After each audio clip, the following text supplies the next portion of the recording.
भाई गूगल छोड़ो। एक मिनट नहीं, मैनेजर साहब मेरे घर में आ गए, बदतमीजी नहीं चलेगी। मैनेजर साहब मैं बात करूं ध्यान से। संसार में कहीं भी ओ मैनेजर बात सुन भाई।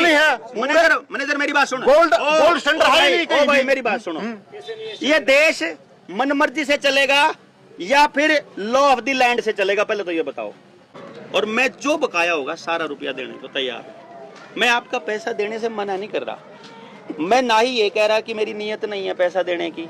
मैं ये कह रहा हूं कि आपने यदि फ्रॉड नहीं किया है तो लिख करके दे दो।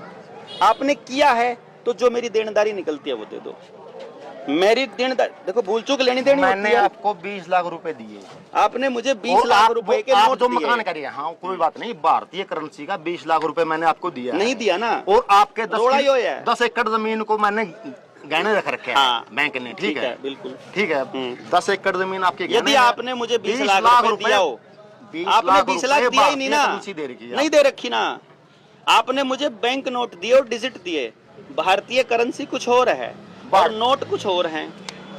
भारतीय करेंसी का अर्थ बताओ आप। भारतीय करेंसी ये है, पेपर करेंसी एक्ट 1882 है, जिसको ना तो आज तक रिपील किया गया, ना 2011 के कॉइनेज एक्ट के अंदर रिपील किया गया।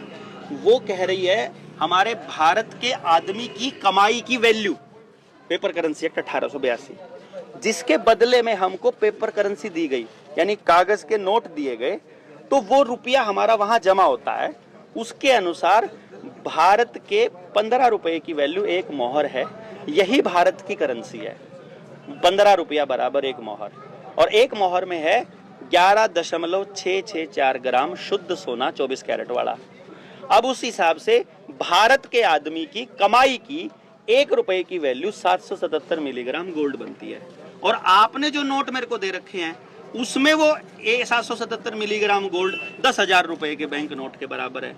यानी आपके बैंक नोट का 10,000 रुपया और भारत के आदमी का कमाया हुआ 1 रुपया बराबर है। यदि ये बात गलत है तो आप मुझे यही बात लिखित में दे दो, बस मैं आपसे कुछ भी नहीं बात करूंगा, क्योंकि जो कॉन्ट्रैक्ट है रिटर्न में है और मैंने जो एप्लीकेशन दे रखी वो रिटर्न दे रखी है। लिखित से आदमी भाग नहीं सकता, सिग्नेचर है मेरे नीचे वहां। अगर मैं वहां गलत बोल रहा हूं तो मुझे जेल होनी चाहिए। 7,000 लोगों के आवेदन मैं लगा चुका हूं, 7,500 के करीब मऊ अकेले जिले में हो चुका है।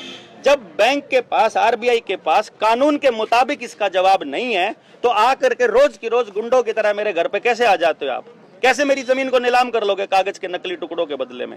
अगर वो नकली नहीं है, असली है, लिख करके दे दो। आप मुझे लिख कर दोगे कुछ तो? सारी एग्रीमेंट रिटर्न में होता है। मैं आपसे जबानी बात करना ही नहीं चाहता। आप करेंसी को क्या मानते हो? अभी पूरे संसार में जो करेंसी चल रही है, मेरे संसार का ठेका नहीं। नहीं, मुझे भारत की करेंसी जो मेरे साथ दे रखा है, जो मेरे से ले रखा है। पूरे संसार में आप गूगल संविधान और कानून से चलेगा। संविधान और कानून से चलेगा। संविधान और कानून के हिसाब से भारत की करेंसी की डेफिनेशन लेके आओ।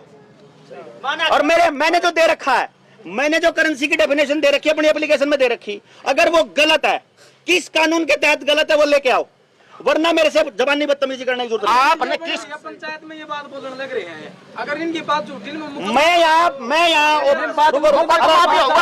मैनेजर से बात करने दो। मुकदमा भी होगा, सारी बात होगी, इसीलिए तो बात चल रही है। मैनेजर तय तो रही। आप ये बताओ, 1 मिनट है, पूरे वर्ल्ड में, मैं फिर वर्ल्ड न लेकर यार नहीं यार, मैं भारत के कानून की बात कर रहा हूँ। भारत का कानून भी, और मेरे जो लोन दे रखा है भारत के कानून के हिसाब से दे रखा है। भारत के वर्ल्ड भी तो भारत है, गाँव भी कैसे है? वर्ल्ड भारत है, कैसे वर्ल्ड भारत है? अमेरिका का कानून यहाँ कैसे लगेगा? डॉलर यहाँ कैसे चलेगा? तो बांट रखा है यार, बांट रखा है यार। ऐसे बकवास नहीं चलेगी।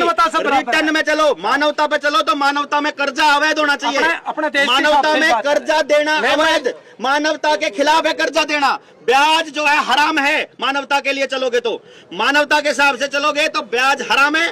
दुनिया के हिसाब से चलोगे, हर देश की करेंसी अलग अलग है।